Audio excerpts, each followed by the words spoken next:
Bismillahirrahmanirrahim.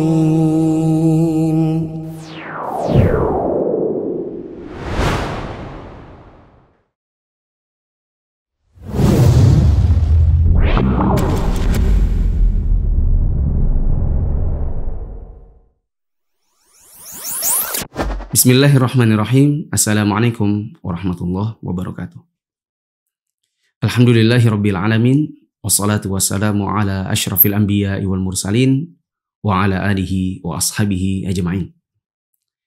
Teman-teman yang dirahmati Allah, para calon dai dan calon daiyah, kalangan mahasantri dan mahasantriwati Mufid Islamic Academy, kita bersyukur kepada Allah pada hari ini bisa kembali bertemu dalam Mufid Islamic Academy.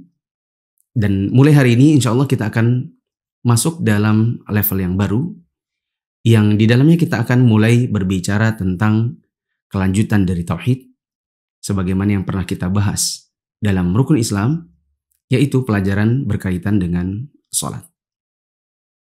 Teman-teman yang dirahmati Allah, masih ingat waktu kita di level 1, kita berbicara tentang akhlak dan adab seorang penuntut ilmu dari kitab Intisari Hilyah Thalibil Ilmi.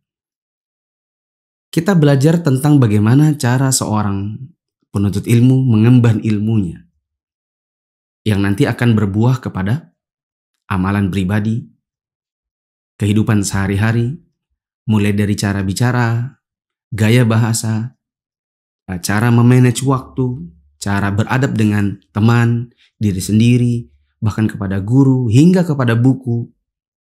Kemudian bisa berbuah amal yang lain, yaitu dakwah kepada orang-orang yang mungkin belum mengetahui ilmu.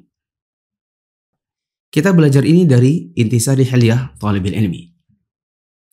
Kemudian kita masuk ke dalam materi baru di level 2, level 3, hingga level 4 dan 5, yaitu yang berkenaan dengan tauhid, berkenaan dengan akidah.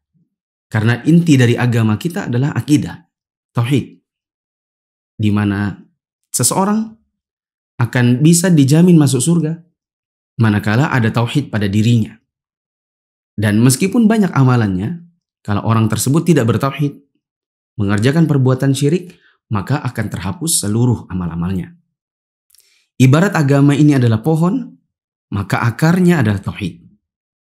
Baiknya buah, tumbuhnya bunga, kokohnya batang, itu bergantung kepada akar yang baik.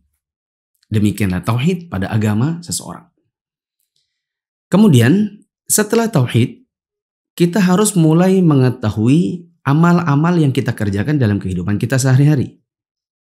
Di dalam rukun Islam, kita mengetahui setelah tauhid, setelah syahadat, rukun Islam adalah salat. Nabi SAW bersabda, Buniyal Islamu ala khamsin, syahadati an la ilaha illallah, wa anna Muhammadar Rasulullah, wa iqamis salah, wa ita'iz zakah, wa shaumi Ramadan, wa hijjal baitillahil haram. Islam itu dibangun di atas 5 perkara. Syahadat, bahwasanya tiada ilah yang berhak disembah selain Allah, dan bahwasanya Muhammad adalah utusan Allah. Ini sudah kita lewatkan waktu kita berbicara tentang penjelasan 3 landasan utama, syarah al-usul ats-tsalatsa. Selanjutnya adalah mendirikan sholat, menunaikan zakat, berpuasa di bulan Ramadan, dan berhaji ke Baitullah Al-Haram. Dan keempat rukun Islam ini sudah pernah kita bahas secara ringkas di dalam penjelasan 3 landasan utama. Maka mulai level ini, kita akan berbicara tentang sholat, dan sebagai referensi, untuk pembahasan sholat di level ini, kita akan menggunakan kitab Shalatul Mu'min karya Syekh Sa'id bin Wahab Al-Qahtani rahimahullahu ta'ala, yang di dalam bahasa Indonesia sudah diterjemahkan dalam kitab Ensiklopedia Sholat. Dan teman-teman mahasantri, mahasantriwati, calon-calon da'i-da'iyah di Mufid Islamic Academy hanya akan mendapatkan highlight, semacam resensi buku. Maka pada kesempatan di level ini, kita hanya akan baca daftar isi. Dan daftar isi ini nanti mengandung pembahasan apa saja. Jadi teman-teman tidak akan mendapatkan pembahasannya secara terperinci. Penjelasannya begini teman-teman. Kalau teman-teman ingin mengikuti pembahasan sholat ini secara terperinci, setiap subbabnya, setiap bab globalnya, Setiap paragraf, dalil dibaca semua dan disyarah. Teman-teman bisa dapatkan di kajian rutin ensiklopedia sholat kami. Teman-teman bisa mengakses videonya baik di YouTube maupun Facebook Muflih Safitra. Untuk Mufid Islamic Academy sendiri, tidak mungkin kita membahas ensiklopedia sholat secara terperinci dikarenakan waktu. Kita tidak mungkin membahas itu semua karena kitabnya ada 3 jilid, pembahasannya begitu panjang dan terperinci, dan mungkin akan membutuhkan waktu bertahun-tahun. Saya berkeyakinan tidak cukup 5 tahun. Dan Mufid Islamic Academy membutuhkan teman-teman untuk belajar mandiri, juga punya kesadaran untuk menggali sendiri. Sehingga di dalam Mufid Islamic Academy ini, kita hanya akan membahas dalam bentuk resensi atau highlight setiap bab dan sebabnya. Saya akan menjelaskan secara global apa saja yang akan dibahas di dalamnya dan tugas teman-teman untuk membaca. Teman-teman yang dirahmati Allah, seorang da'i, seorang thalibul ilmi, tidak boleh tidak, dia harus menguasai pembahasan sholat. Karena sholat ini adalah amalan pribadi dalam kehidupan sehari-hari. Sholat juga merupakan pondasi agama, karena termasuk rukun Islam. Bahkan sholat merupakan amal yang akan dihisab yang pertama setelah tauhid di hari kiamat. Nabi SAW mengatakan, awwalu ma yuhasabu bihil abdu yawmal qiyamati as-shalah. Amal yang pertama kali dihisab di hari kiamat setelah tauhid adalah sholat. Fa in saluhat saluha sairu amali. Kalau sholatnya baik, maka amal-amal yang lain bisa dinilai baik. Wa in fasadat, kalau sholatnya rusak, fasada sairu amali, maka amal yang lain juga bisa dianggap rusak. Maka adalah tugas kita sebagai seorang thalibul ilmi, apalagi sebagai seorang da'i, untuk mempelajari seluruh bab di dalam sholat. Tidak boleh ada yang ketinggalan. Tidak boleh ada yang kita tidak tahu. Suatu yang tercela, seorang penuntut ilmu yang dikatakan penuntut ilmu sejati, seorang da'i atau da'iyah, seorang guru, tidak mengerti misalnya masalah tata cara sholat jenazah. Dia tidak mengerti tentang tata cara sholat Aid, pelaksanaan sholat Jumat, hukum sholat berjamaah, tata cara menyusun shaf, siapa yang berhak untuk menjadi seorang imam. Sampai pada masalah-masalah yang kecil yang mungkin kita ketemukan sehari-hari seperti najis, hadas, bahkan untuk wanita misalnya haid, nifas. Itu semua harus kita pelajari. Ini bagian dari agama kita yang sifatnya merupakan amalan individu. Beda halnya dengan misalnya pembahasan tata cara manasik haji. Sementara yang mau mempelajari ini orangnya belum punya uang untuk pergi haji. Ya, dia tidak punya kewajiban. Tetapi untuk sholat, dia wajib untuk mempelajarinya. Maka insya Allah pada hari ini kita akan bahas tentang apa saja yang harus dipelajari seorang thalibul ilmi, bahkan seorang da'i yang berkaitan dengan sholat. Wallahu a'lam bishawab. Baik, teman-teman yang dirahmati Allah, kalau sudah punya kitab ensiklopedia sholat, silakan dibuka di bagian daftar isi. Dan untuk mempermudah teman-teman yang belum punya kitab, kita tampilkan di layar berikut ini. Di antara pembahasan sholat, yang harus kita ketahui pertama adalah pengertian dan macam-macam toharoh. Seorang penuntut ilmu harus tahu apa itu at-toharoh. Apa itu toharoh batin, apa itu toharoh lahiriah atau jasmani. Begitu juga toharoh itu bisa dilakukan dengan 2 cara. Pakai apa dan pakai apa. Seorang muslim harus tahu. Yang kedua adalah macam-macam najis. Apa itu najis? Kita harus tahu. Jangan sampai seorang da'i atau seorang penuntut ilmu ditanya, apa itu najis? Dia tidak bisa menjelaskannya. Karena najis ini nanti akan ada hubungannya dengan keabsahan sholat. Ya. Apa saja najis yang harus kita ketahui dan bagaimana cara menyucikannya?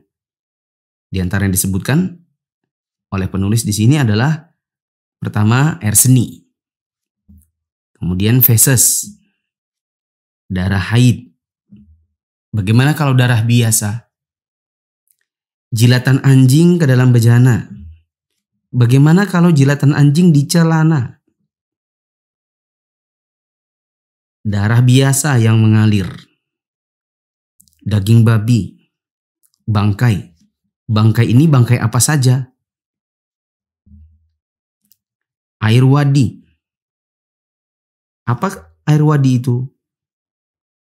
Air madhi. Apa air madhi itu? Karena rata-rata, atau bisa katakan pada dasarnya seorang manusia, manakala bangkit syahwatnya keluar air madhi. Kita harus tahu, madhi ini suci atau tidak. Bila tidak, alias najis, maka bagaimana cara menyucikannya? Selanjutnya adalah tentang mani. Mani ini sama, suci atau tidak? Kalau dia tidak suci, berarti dia najis. Kalau dia najis, bagaimana cara menyucikannya? Atau jangan-jangan ternyata dia adalah suci. Ya, di sini harus diketahui dan dibahas dalam buku ini. Binatang yang memakan kotoran makhluk. Bagaimana kalau dia adalah ikan? Misalnya ikan lele. Dalam septic tank. Ya. Kemudian bagaimana kalau dia adalah ayam? Dan ayam ini dikasih makan kotoran manusia. Tikus. Bagaimana kalau tikusnya ini jatuh di keju? Ya.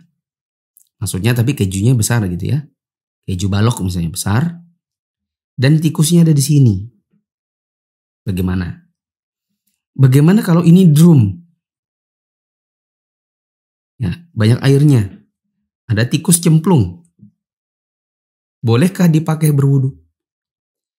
Bagaimana kalau seandainya ini adalah kolam renang? Dan kolam renangnya besar, airnya banyak. Ada tikus nyemplung. Ada anjing tercebur. Atau anjing jilat-jilat gitu ya. Ya. Atau waktu mau berenang ternyata tikus sudah ada di bawah. Ya, diving dia. Alias tenggelam, gak bisa berenang. Bolehkah kita mandi di situ? Oh, termasuk juga misalnya kita punya panci. Ya, saya pernah mengalami panci. Ada tikus berenang di situ dan tidak bisa keluar karena misalnya isinya minyak. Oke, minyaknya nggak mungkin ya kita mau makan lagi dari minyak ini. Pertanyaannya adalah, ini panci buang saja ke tong sampah ataukah bisa dicuci? Kalau dicuci, apakah harus pakai air sabun ditambah tanah ataukah cuman air saja? Selanjutnya adalah kencing atau seni dan feses binatang yang tidak boleh dimakan. Seperti fesesnya ular. Saya nggak tahu ular itu apakah ia berair seni atau tidak. Singa. Ya, buaya. Jika kita meyakini buaya itu adalah haram. Karena ada juga sebagian ulama yang mengatakan buaya itu halal. Ya, ini ada perbedaan pendapat. Kemudian bagaimana dengan anjing? Ya, dan seterusnya. Ini kita bahas di dalam masalah najis. Yang juga harus dipelajari oleh seorang muslim, terutama seorang penuntut ilmu, apalagi dai, adalah bagaimana jika di pakaian, badan, atau tempat sholat ada najisnya. Bagaimana kalau tahunya itu, ya, tahu sebelum sholat, cuma lupa. Bagaimana kalau tahunya itu saat sholat? Dan bagaimana lagi kalau tahunya adalah setelah sholat? Misalnya baru sadar, ya, atau baru diberitahu. Selanjutnya adalah khomer. Ya, Khamar ini apa? Kemudian apakah dia najis atau tidak? Kalau di zaman sekarang bisa diturunkan dalam permasalahan parfum beralkohol. Parfum beralkohol ini najis atau tidak? Bolehkah dipakai sholat? Adakah nisbah atau prosentase khusus tertentu di mana pada prosentase ini atau kurang darinya boleh dipakai sholat? Sedangkan kalau lebih tidak boleh dipakai sholat. Apakah begitu? Ataukah malah suci sehingga boleh dipakai mutlak? Ya, atau mungkin najis mutlak? Ini sesuatu yang perlu kita pelajari. Nanti ada tambahan sedikit, yaitu masalah bejana. Misalnya bejana orang kafir. Apakah bejana orang kafir itu termasuk najis atau bagaimana? Kita bisa turunkan dalam dua hal. Ya. Kalau kita makan dengan piring yang bekas dipakai orang kafir, atau minum dari gelas yang pernah dipakai oleh orang kafir, kita juga bisa turunkan dalam masalah misalnya kita wudu dan wudunya ini dengan bejana orang kafir. Bejana orang kafir. Bolehkah? Sahkah wudunya? Wallahu a'lam bishawab. Selanjutnya terakhir teman-teman pada pertemuan kali ini, seorang muslim, seorang penuntut ilmu, apalagi seorang dai, dia harus tahu sunnah-sunnah fitrah. Apa itu sunnah fitrah? Harus tahu. Apa saja isinya atau apa saja anggotanya. Pertama, khitan. Khitan buat laki-laki sama perempuan. Ya. Itu hukumnya sama atau tidak? Lebih bagus lagi kalau kita ketahui caranya.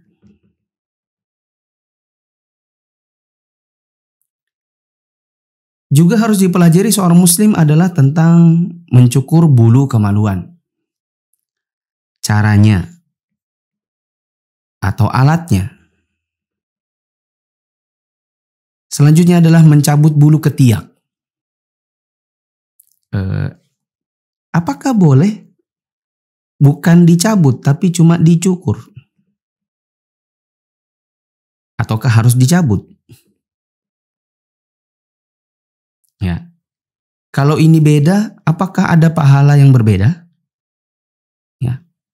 Pahalanya lebih besar ataukah lebih kecil, yang mana?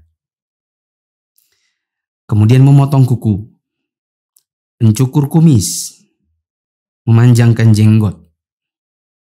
Apa hukumnya memanjangkan jenggot? Atau lebih tepatnya mungkin membiarkan jenggot. Apa hukumnya? Wajibkah?